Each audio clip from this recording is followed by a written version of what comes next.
Esse é o Catar há algumas décadas. Um país pequeno, deserto, desconhecido e pobre. E esse é o Catar hoje. O país mais rico do mundo islâmico e o primeiro país árabe a ser escolhido para sediar uma Copa do Mundo. E o quarto país mais rico do planeta em poder de compra, ficando 3 posições à frente dos Estados Unidos. Como seria visitar ou trabalhar no Catar? Como o Catar ficou rico? Quais são as controvérsias relacionadas ao país? Como é sua história e cultura? Descubra tudo isso e mais aqui nesse vídeo. E antes de continuar, uma perguntinha rápida. O que você precisa para se tornar um freelancer de sucesso e construir um portfólio irresistível para clientes e empresas? Aprenda isso e muito mais com o nosso curso Profissão Nômade. Mais detalhes em profissãonomade.com.br. O Catar é um país tão desconhecido que existem 2 formas de escrever seu nome, com C ou com Q. E sim, ambas estão corretas, tanto que você pode chamar quem nasce no Catar de catarense ou catariano, já que não existe regra específica na língua portuguesa para um país tão pequeno. Sua capital é Doha, a qual também é a maior cidade e lar de mais de 90% dos habitantes. O Catar ocupa a Península do Catar, que fica ao nordeste da Península Arábica, fazendo fronteira com a Arábia Saudita. O país é rodeado pelo Golfo Persa, que tem saída para o Oceano Índico. E se você olhar para o mapa, verá que o Catar tem uma posição central no mundo, de onde há voos diretos para grandes cidades ao redor do globo, incluindo para São Paulo. Falando em voos, recentemente, a Qatar Airways foi eleita a melhor companhia aérea do mundo. Alguns voos têm até cama de casal na primeira classe, mas o preço não é para qualquer um. De volta à geografia do Catar, o país tem a metade do tamanho de Sergipe, que é o menor estado brasileiro, ou o dobro do tamanho de Brasília. Mas o Catar tem uma população bem maior que a do estado de Sergipe, com quase 2,8 milhões de habitantes, sendo próxima à população do estado de Mato Grosso do Sul. Mas é bem provável que esse número seja ultrapassado bem rápido. Nos últimos 20 anos, a população do Catar aumentou quase 5 vezes. Isso não se deve às mulheres no Catar terem muitos filhos, mas sim por causa da imigração. Para se ter uma ideia, 88% da população do país veio de outros países, sendo que apenas 12% são realmente nativos. Isso faz do Catar o país com maior porcentagem de estrangeiros em sua população. E é óbvio que a maioria dos estrangeiros são homens. Então, o país tem a maior proporção de homens para mulheres do mundo. São 3 homens para cada mulher. Porém, como é comum no mundo árabe, o país é quase inteiro um deserto. Não existe um rio ou lago de água doce natural em toda a sua área. Então, cerca de metade da água utilizada no país vem de dessalinizadoras. Cerca de apenas 2% da área total do país, que já é minúsculo, é agricultável. Então, como um país tão árido consegue atrair tantos estrangeiros para morar lá? Para entender isso, temos que dar uma olhada em sua história. Tecnicamente, o Catar foi parte de grandes impérios durante a história, como os babilônios, mas por ser um pedaço de deserto árido, poucas pessoas moravam na região. Até que no 3º século foi expandida a extração da primeira riqueza natural do Catar, as conchas. Você pode achar pouco, mas essas conchas eram utilizadas para a produção de uma tintura roxa para tecidos. Além disso, as conchas às vezes vêm com uma surpresa a mais: pérolas. Essas pérolas rapidamente se tornaram a maior fonte de renda do país. Isso fez com que muitos migrassem para aquela região. Por causa dessa riqueza, o Catar foi dominado pelo Império Sassânida. Durante esse domínio, eles foram muito influenciados por uma nova religião que estava chegando ao Oriente Médio. Isso mesmo, o cristianismo.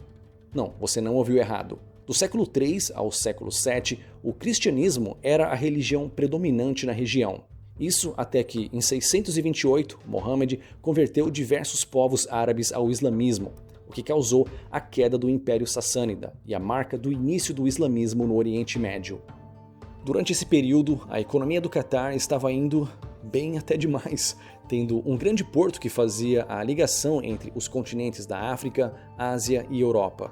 Durante o século IX, os habitantes do Catar eram muito ricos, com produtos vindo da China Oriental, como a porcelana, e produtos vindos do sul da África, como o marfim. Até objetos da Tailândia já foram encontrados.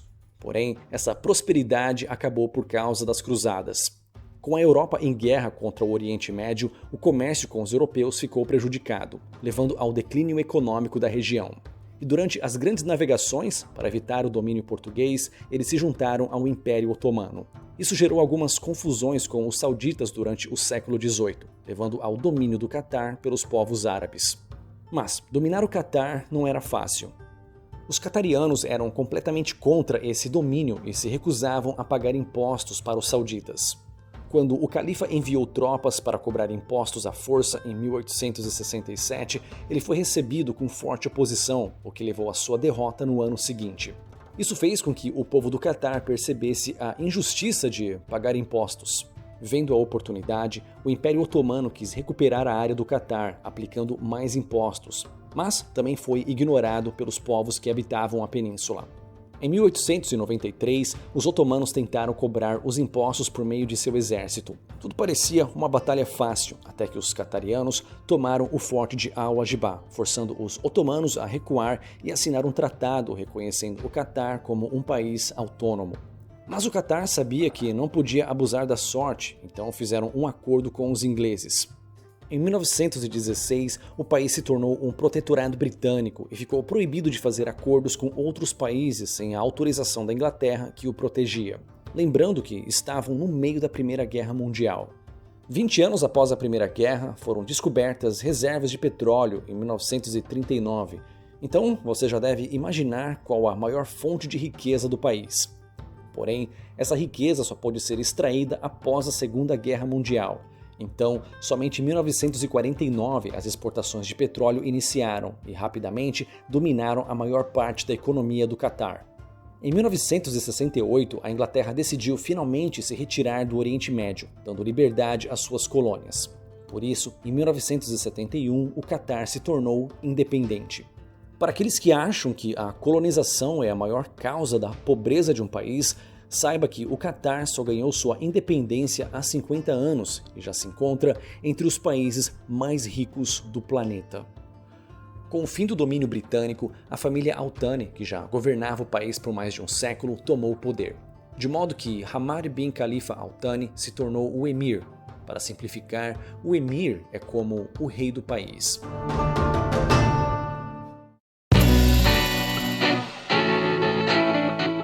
Atualmente, o governo do Catar funciona através de eleições, onde a população escolhe os deputados e, dentre esses, o Emir escolhe o presidente, que vai nomear seus ministros e compor o executivo do país. Mas todas as leis têm que passar pela aprovação do Emir. Por causa disso, muitos dizem que o Catar é uma monarquia constitucional, enquanto outros a classificam como uma monarquia absolutista. Independente de como você prefere classificar o Catar, o fato é que a independência do país tem crescido rápido, com o petróleo sendo a indústria motriz responsável por mais da metade do PIB do país. Além disso, eles são o segundo maior produtor de gás natural, logo atrás da Rússia. Mas, se você acompanha o canal, já sabe que ter petróleo não é sinônimo de riqueza. Se fosse o caso, a Venezuela seria o país mais rico do mundo. Então, qual a diferença que fez o Catar ficar tão rico? Bem, a ausência de impostos certamente ajudou. O Catar está entre os países que menos cobram impostos no mundo. Tanto que o imposto de renda, que existe em quase todos os países ao redor do globo, não é cobrado no Catar. Claro que existem impostos sobre algumas empresas e tipos de mercadoria que são repassados para os consumidores, mas ainda assim o valor é muito baixo, girando em torno dos 10%, aproximadamente 1/3 do imposto brasileiro. E quando falamos em dívida pública, o Catar imitou a Noruega, mas naquilo que o país fez de certo, criando um fundo soberano ao invés de aumentar impostos. Por causa disso, o Catar é dono do 10º maior fundo soberano do mundo, com aproximadamente 350 bilhões de dólares. Em PIB per capita PPC, isso é, o poder de compra do cidadão, o Catar atualmente é o 4º país mais rico do mundo. E até pouco tempo atrás ele era o primeiro. Quais países passaram à frente do Catar? É só ver esse meu vídeo aqui e você vai saber. Ainda assim, o Catar é de longe o país mais rico do mundo islâmico, tendo um poder de compra cerca de 30% mais alto que o dos Estados Unidos, de acordo com o Banco Mundial. Segundo o ranking da Heritage Foundation, o país é o 31º mais economicamente livre do mundo. Entre os países árabes, ele só fica atrás dos Emirados Árabes Unidos. E sua posição só não é melhor pela dificuldade em fazer negócios. O Banco Mundial classifica o Catar como o 77º dentre 190 países. Bem, como já vimos no vídeo sobre Dubai, liberdade econômica nem sempre vem acompanhada de liberdade em outras áreas, pelo menos de uma perspectiva ocidental, o que nos leva a uma parte delicada, porém necessária nesse vídeo, que é falar sobre a cultura do Catar. Veja bem, o Catar é um estado islâmico e eles levam isso muito a sério. A legislação do país sofre uma influência direta da lei islâmica, então coisas como poligamia são permitidas pela lei. E para você que está pensando em ir para uma balada e pegar todas, saiba que, além de haver poucas mulheres no país, bebida alcoólica é proibida e sexo fora do casamento é punido com até 100 chicotadas. Isso mesmo, as penas físicas são bem comuns no Catar. Além disso, segundo a lei do país, o testemunho de uma mulher em um tribunal tem somente a metade do peso do testemunho de um homem. E eu nem vou entrar em detalhes sobre como eles tratam minorias como LGBT. Mas o interessante é que a população entende o quão problemática é essa legislação, mas não podem removê-la. Então turistas que visitam o Catar são parcialmente isentos de seguir tais leis do país. Você vai encontrar diversos bares servindo bebidas alcoólicas dentro de hotéis luxuosos que existem no país. Turistas que visitam o país são avisados logo de antemão que as mulheres não devem usar minissaias ou camisas sem mangas em público, e homens não podem usar bermudas curtas ou regatas. Ainda assim, visitar o Catar pode ser uma experiência interessante, mas para morar no país pode ser um desafio.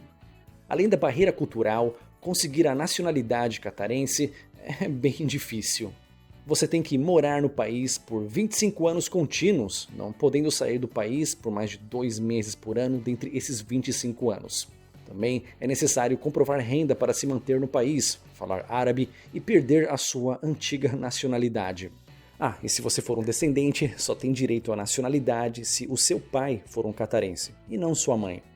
Sim, só o homem passa a nacionalidade para os filhos. Por comparação, países europeus como a Itália acabaram com essa lei em 1948, mas no Catar ela ainda existe. Se por outro lado você tem um visto de trabalho, se prepare, pois as jornadas são longas e as exigências são altas. Além disso, o Catar tem o custo de vida mais elevado do Oriente Médio e um dos mais elevados do mundo. Um aluguel pode ultrapassar os $2.000 ou 7.500 real, a moeda do país. Geralmente, quando as pessoas pensam em se mudar para outro país, elas verificam a economia do país em primeiro lugar. Mas a cultura pode ser um fator tão importante quanto, ou até mais. O Catar é um excelente exemplo de como a liberdade econômica gera riqueza, mas no que diz respeito a liberdades individuais, infelizmente eu não posso dizer o mesmo. Então, vale a pena morar no Catar? Se você for um muçulmano que acredita na lei Sharia e quer seguir as leis do Corão, o Catar provavelmente é o melhor lugar do planeta para se morar. Como eu disse, é o país mais rico do mundo islâmico. Mas se você for um brasileiro médio e pensa em trabalhar no Catar, é bom você pensar bem nas diferenças culturais. Vale mesmo a pena receber milhares de dólares todo mês se você não pode nem mesmo sair para beber com seus amigos no fim de semana? Isso, para você que é um homem hétero. Para você que é gay ou mulher, há uma série de perguntas mais sérias a considerar. Agora, se você não vai morar no Catar, mas vai apenas visitar o país por alguns dias, então não perca a oportunidade de visitar o país mais rico do mundo islâmico. E aproveite que brasileiro não precisa de visto para permanecer no país por até 30 dias. Outra vantagem do Catar é a segurança. O país tem um índice de homicídio comparável ao Japão, ou seja, um dos mais baixos do mundo. Outro índice que é baixo no Catar é o índice de suicídio, o qual é a metade do índice brasileiro por 100 mil habitantes. Como eu já disse em outros vídeos, os países muçulmanos, curiosamente, são os que têm os menores índices de suicídio por 100 mil habitantes. Outro ranking onde o Catar fica relativamente bem colocado é no ranking da corrupção da Transparência Internacional, de acordo com o qual o Catar fica na 30ª posição e logo tem menos corrupção que Portugal e Espanha. Há, no entanto, uma lista de controvérsias relacionadas à Copa de 2022, incluindo alegações de que a FIFA teria recebido alguns incentivos para escolher o Catar para sediar a Copa de 2022. Sem contar as polêmicas relacionadas aos trabalhadores que construíram os estádios e tantas outras maravilhas arquitetônicas no país. É um problema muito similar ao que eu já descrevi no vídeo sobre Dubai, então não vou me repetir aqui. Só vou dizer que esses trabalhadores imigrantes não ganham essa grana toda que coloca o Catar no topo da lista do PIB per capita. Há até mesmo uma página na Wikipédia em inglês e português listando essa e outras controvérsias, como a indesejada participação de Israel na Copa. Digamos que judeus e árabes não são lá grandes amigos. Já imaginou um jogo entre Catar e Israel? Certamente seria uma partida histórica. Assim como é histórico o fato de que o Catar é o primeiro país árabe a sediar uma Copa do Mundo. Bem, se você já viu meu vídeo sobre os Emirados Árabes Unidos, deve ter notado algumas similaridades entre os dois países. Ao contrário de Dubai e os Emirados Árabes Unidos, o Catar ainda não diversificou tanto sua economia, a qual ainda é 70% focada em petróleo e gás natural. De fato, gás e gasolina são absurdamente baratos no Catar, o que também entra no cálculo do poder de compra que eu mostrei anteriormente. Na Noruega, por exemplo, você pode até ganhar mais, só que também gastará bem mais em combustível, diretamente ou indiretamente. E claro, gastará mais com impostos também. Logo, para um brasileiro que pensa em sair do Brasil e juntar dinheiro, a pergunta que você deve fazer não é quanto eu vou ganhar, mas sim quanto eu vou conseguir guardar no final do mês. Entre Catar e Noruega, é bem provável que no Catar você consiga juntar mais dinheiro, mas ao aplicar outras métricas como qualidade de vida e cultura, eu certamente ficaria com a Noruega, mesmo não sendo um grande fã de altos impostos. E para você que trabalha online e não precisa se preocupar com o salário local, o Catar certamente é um bom lugar para ficar uma semana ou até mais, caso você visite o país na Copa de 2022. E pessoal, cada vez mais as pessoas estão migrando de vez para o trabalho online. E o que você precisa para ser um freelancer de sucesso e construir um portfólio irresistível para clientes e empresas? Como você adapta o seu trabalho de advogado, psicólogo ou consultor para o mundo online? Ou então, como você começa do zero e constrói habilidades para trabalhar online, seja da sua casa ou de qualquer lugar do mundo? Tudo isso e mais você vai descobrir com o nosso curso Profissão Nômade. A ideia é que você não precise estar sempre no mesmo lugar para fazer o seu trabalho e ganhar o seu dinheiro, né? Então você é geograficamente independente. Esse sou eu falando sobre trabalho online e nomadismo digital em rede nacional. E agora quero falar sobre o assunto diretamente com você. Conheça o nosso curso Profissão Nômade, é papo sério ou o seu dinheiro de volta. Visite nosso site profissãonomade.com.br. Aqui estão dois vídeos relacionados. Esse aqui sobre o lado atrasado e avançado de Dubai, ou esse outro aqui sobre a Irlanda e por que o país tem atraído tantos brasileiros. Até o próximo vídeo.